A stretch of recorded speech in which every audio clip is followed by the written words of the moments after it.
Hello and welcome to the Face the Nation podcast. It's Tuesday, January 5th, 2016. I'm back in Washington for the moment. My dog is skeptical.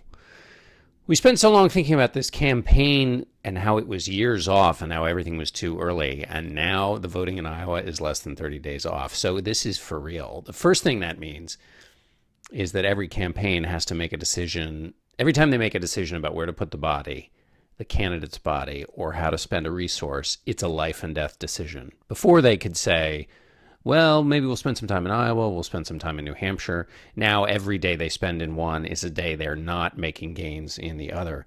As Stuart Stevens used to say about the Romney campaign, he was the strategist in 2012 for Romney. He would say people would complain to him, you should be in Des Moines. And then other people would complain, you should be in Richmond. And he'd say, you're right, we should be in both places. But the candidate can only be in one place. And that's where we are right now. In the final days of the campaign in both primary states, Iowa and New Hampshire, and to a lesser degree South Carolina, there's a premium on physically being there. In New Hampshire, Christie is boasting about how many days he's been there doing town halls, and now all the candidates are competing with feats of strength. Cruz is on a whirlwind tour of Iowa now, stopping in every tiny little town. Huckabee is boasting he'll stop in 150 towns in Iowa. You can't go to 150 towns in Iowa and also 150 towns in New Hampshire.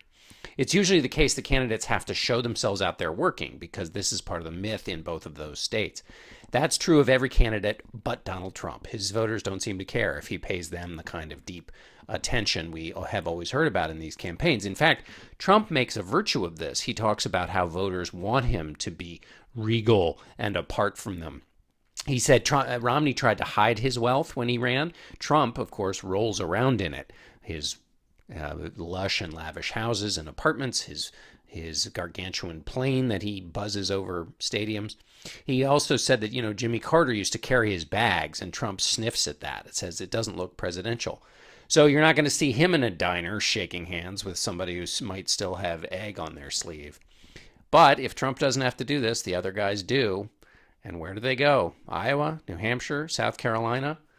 The numbers of the hours of the days are dwindling. For Face the Nation, I'm John Dickerson.